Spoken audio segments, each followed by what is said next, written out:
Honoring 100 years of Meher Baba's silence, 1925 to 2025.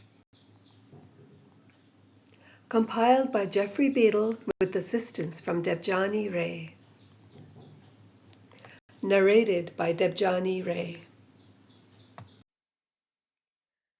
The Gujarati Arti.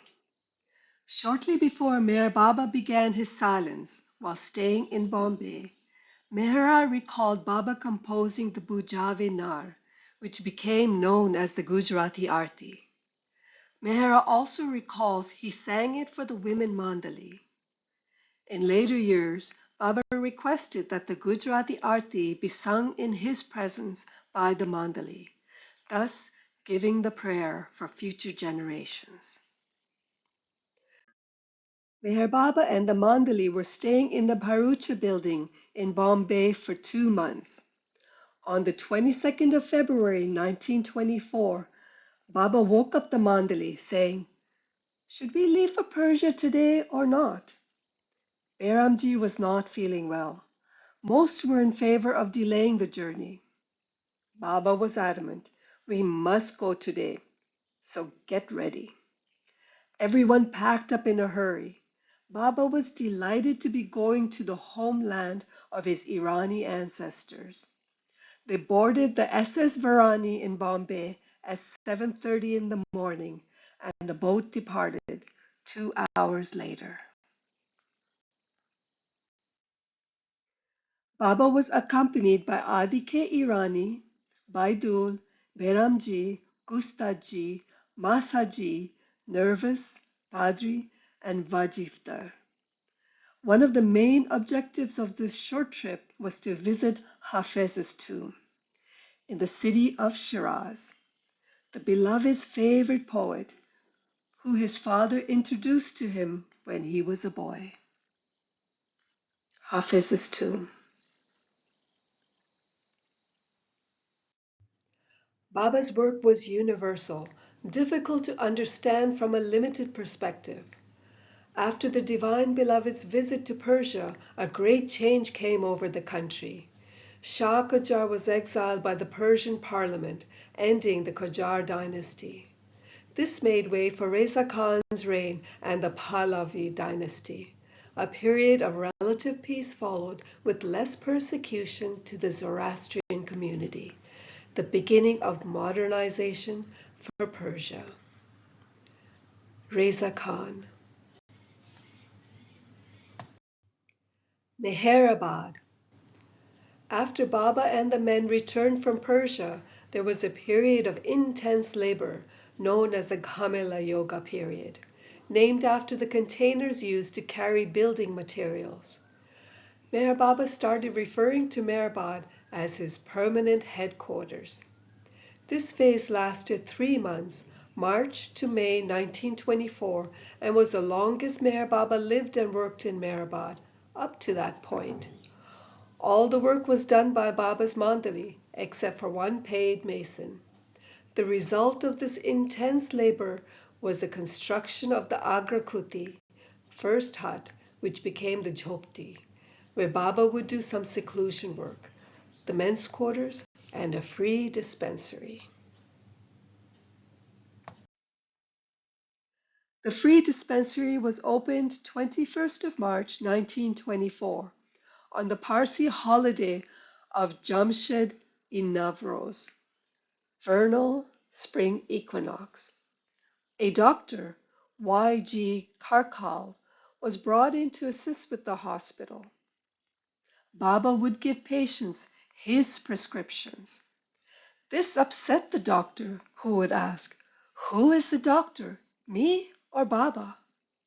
Nonetheless, the patients responded favorably to Baba's treatment, and Dr. Karkal had to take notice. Men's quarters and free dispensary, Meherabad. Reservoir, water tank building, Upper Meherabad. Beginning of world upheaval. On the 3rd of January 1925, Benito Mussolini gave a pivotal speech which many historians regard as the beginning of his dictatorship.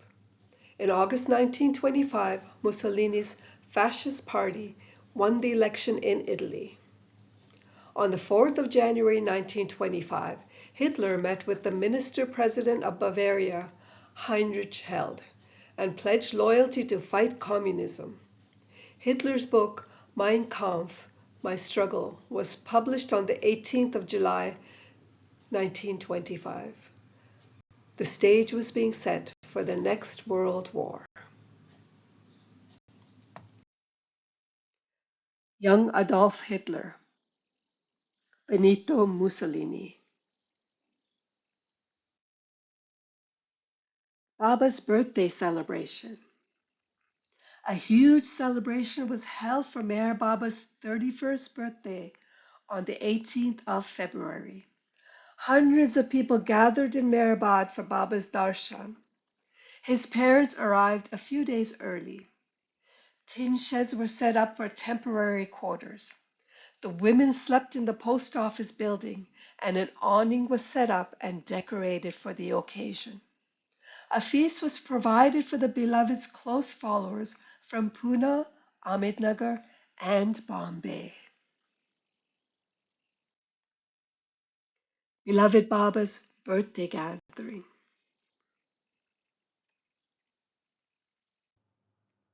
Baba and the children of Arangaon. The children in the local village of Arangaon would come to receive the Divine Beloved's darshan in Meherabad. One day, Baba bathed the children and distributed fresh, clean clothes. The villagers approached Meher Baba for more free clothing, and they were told to be patient. The Hazrat Babajan School for Boys was established on 25th March 1925, near the women's quarters not far from the post office. The children were well cared for and lived happily in Meherabad. Marathi and basic English were taught up to the 7th standard or grade level. 2 years later, the Hazrat Babajan School for Girls was established in Meherabad.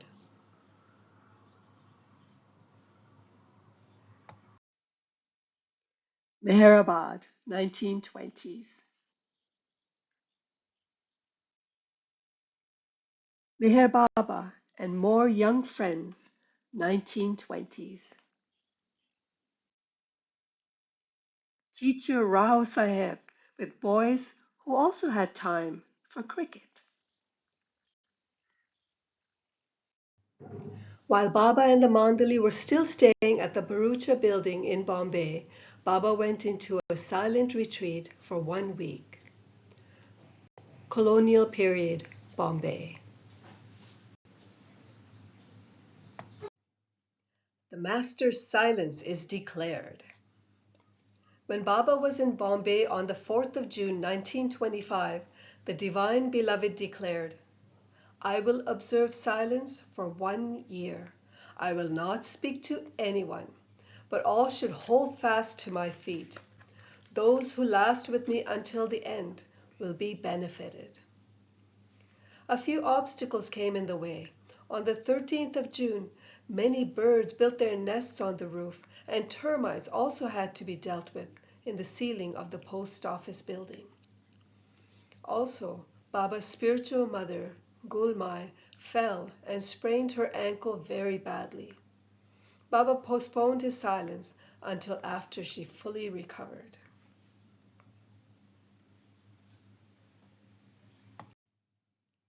The Beloved's Games.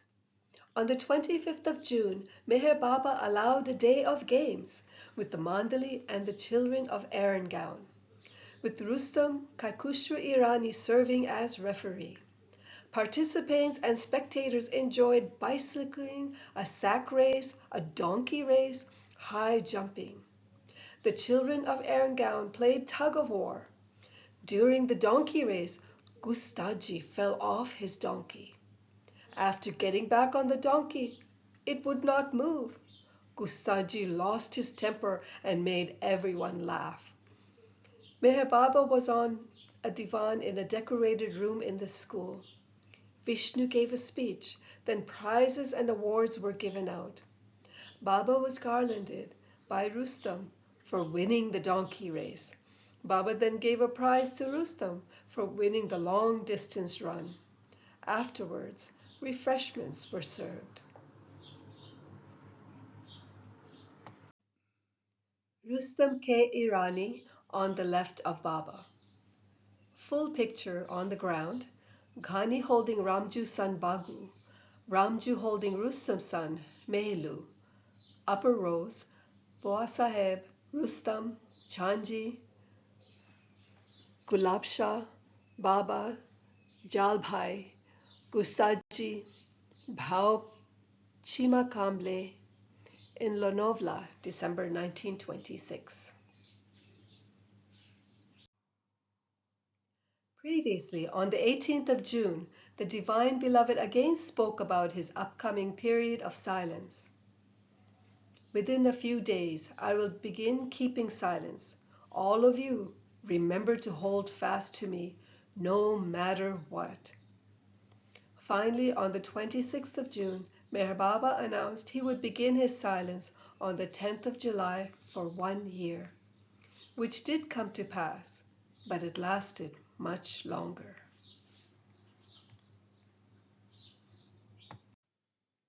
Baba's last song. A discussion followed the announcement.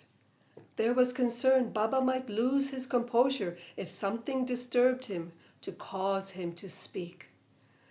Baba assured all involved that would not happen. He then concluded the discussion with the song. As soon as I became conscious of Shyam Sundar, the beauty of the Lord Krishna, a mustard seed blossomed before my eyes. Oh, its yellow flowers! What I saw is indescribable. Its seed moved the mountain when it flowed before my eyes.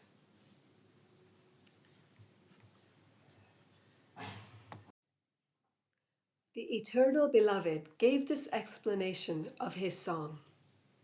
The blossoming of the mustard seed represents God realization. The seed itself represents the soul. Hence, when the seed moved the mountain, I became divinely conscious, and simultaneously the soul engulfed the mountain of my ego.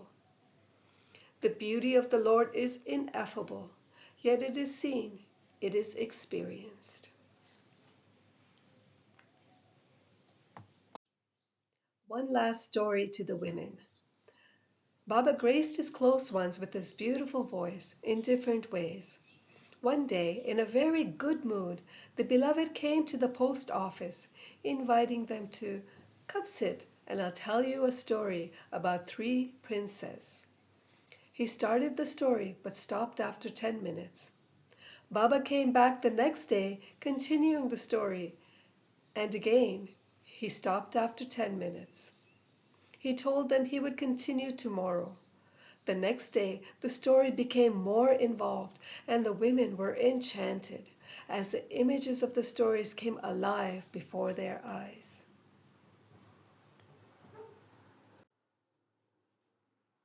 Baba ended the story by saying, "From tomorrow, I won't be coming to you for some days. I will finish the story after completing my work." Thus the women were held in suspense. Not long afterwards, Baba began his silence, and the end of the tale was never told. As Mehra described, "We thought his work would be finished in a month or 2. We didn't know he would be on silence for so many years. We did not understand that he meant his universal work. We thought he meant his work with the school." Mehra added, "Maybe he'll tell us in his next advent. We'll have to come back to hear the rest of the story. We must remember to remind him."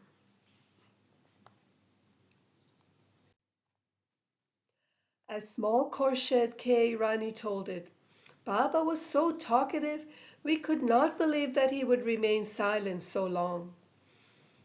The words were spoken through his lips and pierced directly into our hearts. Mehera loved the way Baba told stories. He described things so beautifully that we could see it happening in front of our eyes. We were so engrossed in what he was saying. Our attention was on him the whole time. Baba was so captivating, those close to him could not imagine a completely silent Meher Baba. Last public spoken discourse. Ignoring a request that no outsiders were to come to Mehrabad, on the 1st of July, a group of politicians visited Mehrabad anyway. Here are the last two paragraphs of Baba's last spoken discourse. A person has to let go of his physical body sometime, for it cannot be preserved. To illustrate this, suppose one's finger is chopped off or a leg is crippled. He should not worry or weep over it, because he knows that his whole physical body has to be discarded one day. But a human being should be most careful about his mind, which is of the utmost use to him. The mind should be directed toward proper spheres. It should be kept in check and utilized.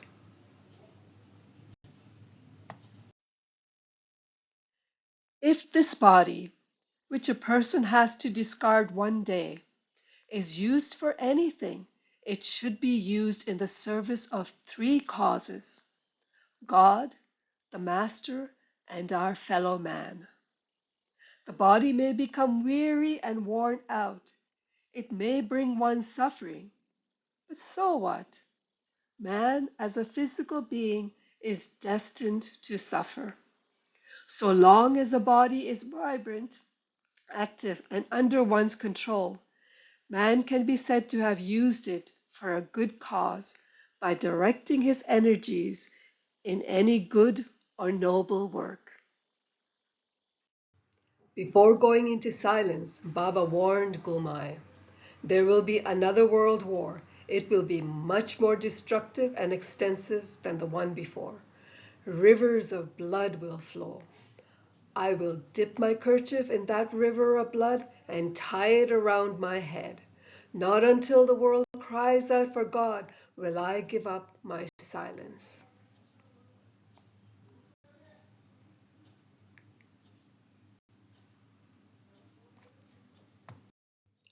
After learning of Meher Baba's proposed period of silence, the teacher, Pandoba, objected, saying, "The world will be deprived of his teachings." A young photo of Pandoba.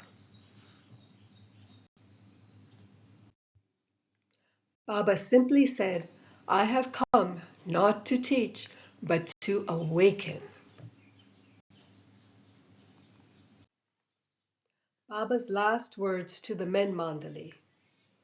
On the night of 9th July, Baba told the men, "I am going to be silent from tomorrow for 1.5 years.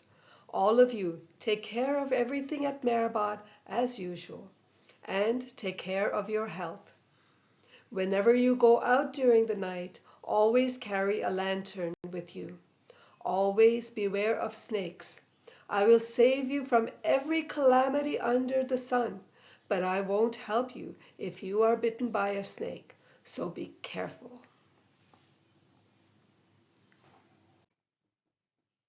In a firm and loving tone, Baba added, "Keep on doing your work. I have given you all of your duties. Continue doing them, every one of you. There will be no hitch in the work. Although I will be silent, everything at Mehrabad will run smoothly.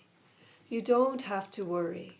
I have my own reasons for keeping silence. I must do it. Stick to your jobs and do as I instruct you. Don't deviate from the work and don't worry about it. If you obey me, nothing will be difficult." At 8:30, Baba told the men, "I am going to the Jhopti now. All of you go to bed." There were about 20 men around him. A few men made some comments, and within a few minutes the group dispersed.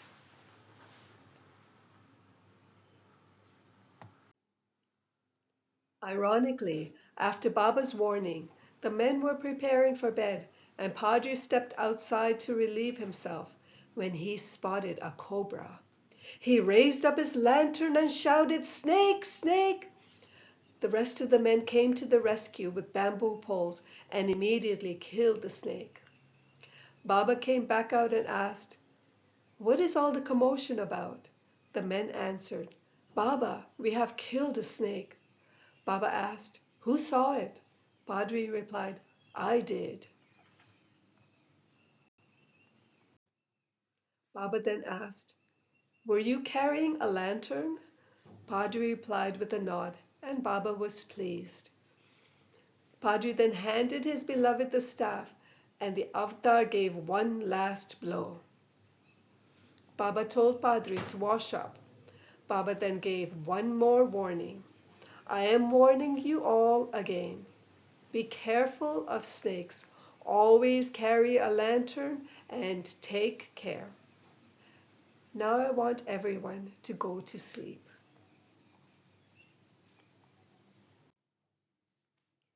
A young official photo of Feridun, Padre, driver, and Padre in later years, Mehera Irani's first cousin.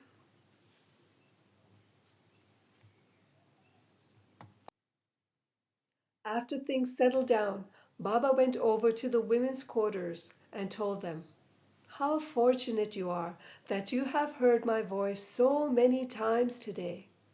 This incident with the snake took place to allow you to hear me speak for the final time." The Divine Beloved then took his leave, and Masaji watched over everyone for the night. Years later, Mehera would tell this story with loving memories of the last spoken words from her beloved.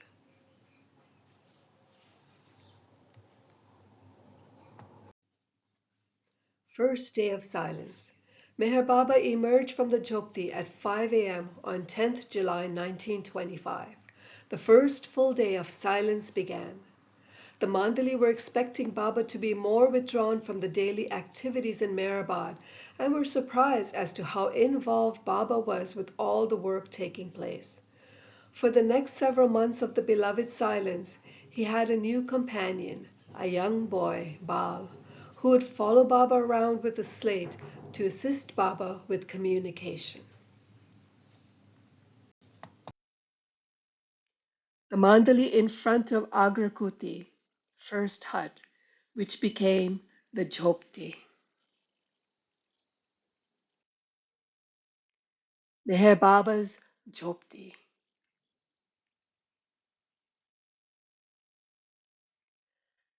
Meher Baba and disciples. Seated, Bihari, Karim, Baba, Uncle Masaji, and Homi Bhatina. Standing, Pendu, Behramji, Rao Saheb, Kaikushru, Yektai, Feramrose Dadachanji or Chanji, Gustaji, Baidu, Chagan, Nashwan Dastur, and Vishnu Diorukar.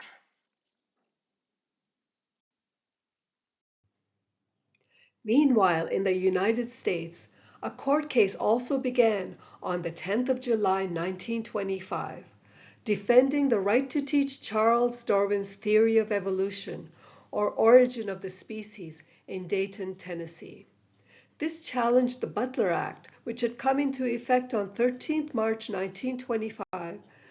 The act was passed to prevent the teaching of any theory that denies the divine act of creation as taught in the Christian Bible in Tennessee.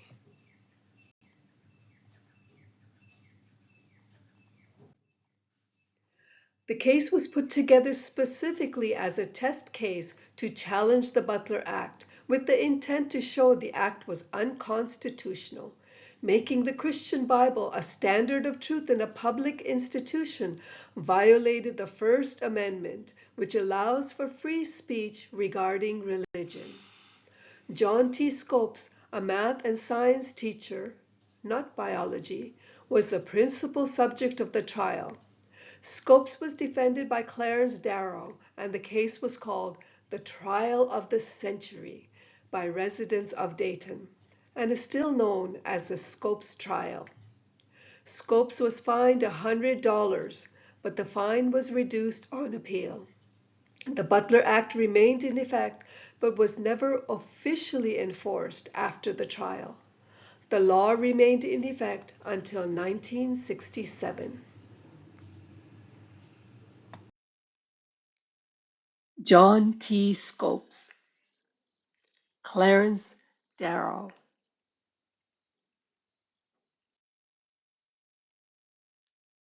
The Table Cabin. Baba had a small table cabin built where he did most of the writing of what he foretold would become the Bible for the forthcoming age. 3 days after Baba began his silence, he began the work on his mysterious secret book. The contents are not known to this day.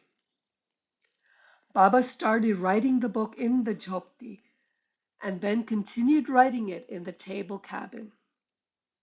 He would write for long periods and then come out for his daily inspection of Mehrabad at 12 noon.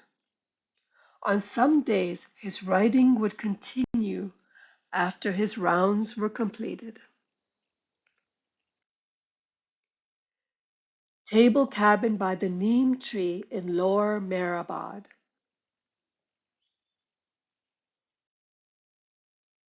Model of post office building, Lower Mehrabad. Baba's Radha. In the early days of Baba's silence, the beloved called the women to the post office veranda and wrote on his slate, "Do you know who my Radha is?" To which small Khorshid replied, "Baba Jan." Another guess was Gulmai. Gustaji was also named. Khorshid K. Irani, 1920s. Gulmai Irani. Baba then wrote, "None of these." "Then tell us who it is," Khorshid demanded. Baba pointed directly at Mehera and spelled out, "She is my Radha."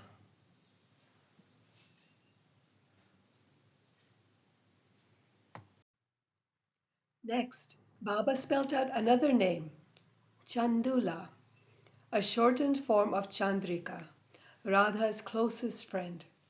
Indicating to small Khorshid, the beloved spelled out, "You are Radha's favorite Sakhi, her best friend." Then gesturing to the other women, Baba spelled out, "You are all my gopis." Baba also asked Khorshid, "Will you be with Mehera and look after her always?" To which Khorshid readily replied, "Yes, Baba, I will do as you wish."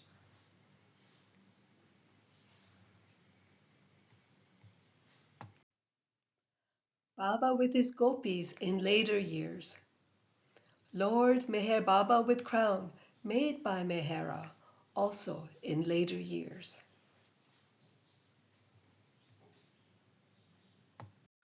Recorded sound introduced.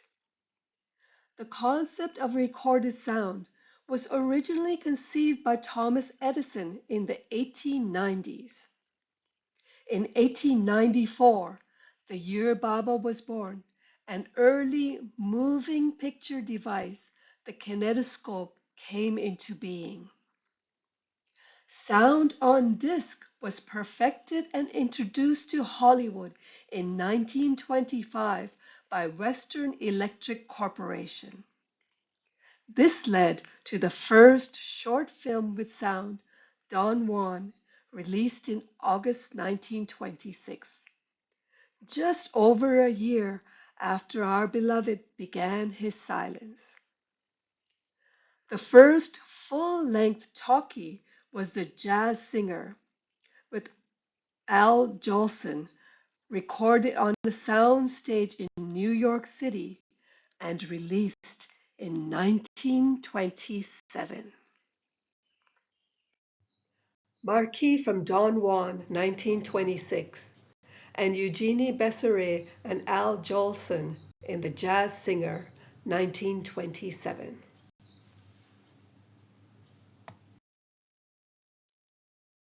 Tajuddin Baba leaves his body. On the 17th of August 1925, one of the five perfect masters during Meher Baba's advent, Tajuddin Baba, left his body in Nagpur. His funeral procession attracted 30,000 souls. Baba had all the men gathered at Hazrat Babajan's school and gave all who enjoyed chewing tobacco a little tobacco to chew on, and for those who smoked he gave some beedis and cigarettes. Then Baba gave an order in opposition to their indulgence. Until sundown, no one should think of either tobacco or cigarettes. Then records of Islamic music were played to honor the perfect master. Angad Pleader gave a talk expanding on Hindu mythology. Baba personally garlanded a photo of Tajuddin Baba and followed with garlands of photos of the other four Sadgurus, Hazrat Babajan, Sai Baba of Shirdi, Upasni Maharaj, and Narayan Maharaj. Tajuddin Baba.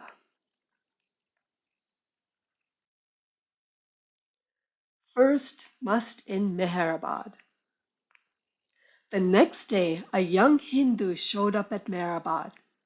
He did not speak and was in peculiar condition. After examining him, Baba explained, he is not mad, but he is a must on the first plane of consciousness. The must had strange behavior. If he was given a blanket, he would unravel it thread by thread. He would bounce a ball for hours on end until someone took it away from him. Whatever he would do, it would not stop unless someone intervened. He was the first must to reside in Meherabad. Baba called him Mastan, and he remained in Meherabad until he died in 1933. First Dhuni. Local farmers approached Meher Baba in early November, desperate for some rain. The wells were dry with little drinking water, and they were afraid their crops would fail. Baba suggested they be patient.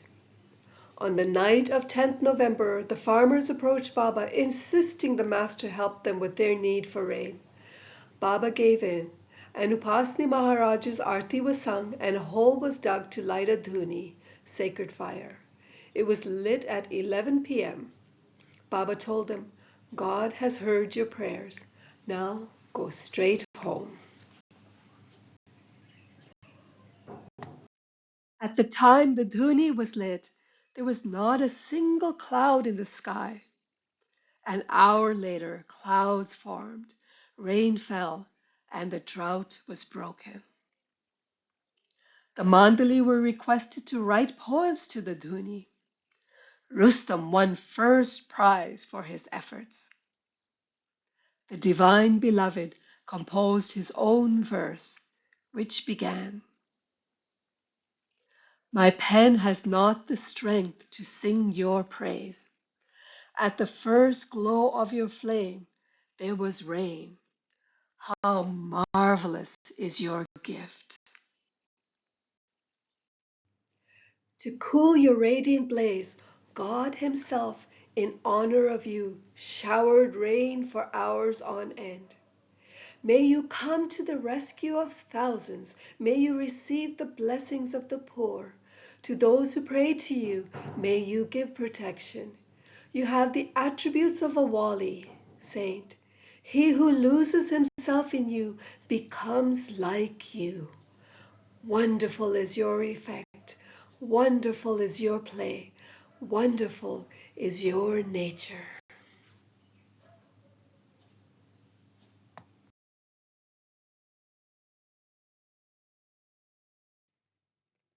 Another major event in 1925. The self-respect movement came into prominence in southern India. The movement's aim was to help Indians who were oppressed by the caste system, and it was the beginning of the women's rights movement. Both of these ideals were considered ahead of their time.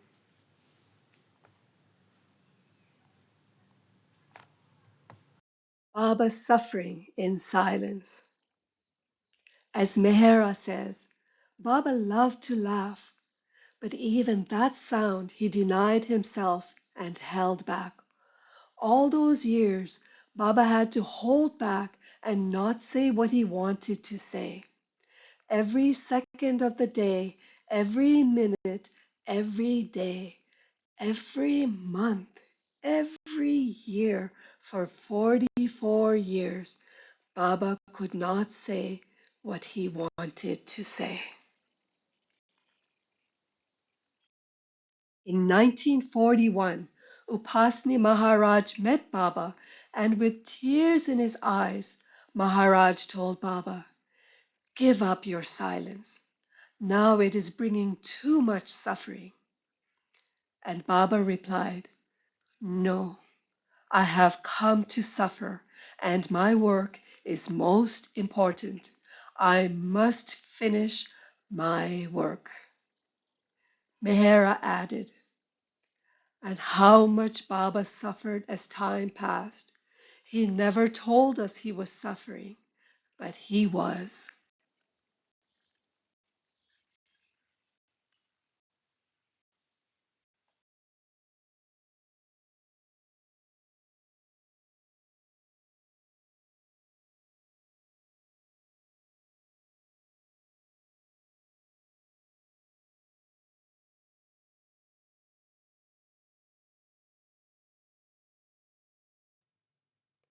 Sources: Lord Meher by Bhau Kalchuri, Lawrence Ryder and David Fenster for editing and compiling the text. Mera Meher by David Fenster and David Fenster's website, lordmeher.org. Mehra Mani Irani for recording, edited by Janet Judson with assistance by Shelley Merrick. Khorshid K. Irani for her memoirs, Fortunate to Love Him. Listen Humanity, edited by Dawn Stevens. Images courtesy of Avatar Meher Baba's Perpetual Public Trust. David Fenster's image collection, mnpublications.zenfolia.com, and Anthony Zois for his website, meherbabatravels.com. Special thanks to Daryl Smith for calling my attention to the Scopes trial starting the day Baba began his silence, to Gokaran Srivastava for his encouragement, and to beloved Meher Baba for this opportunity. Avatar Meher Baba Ki Jai.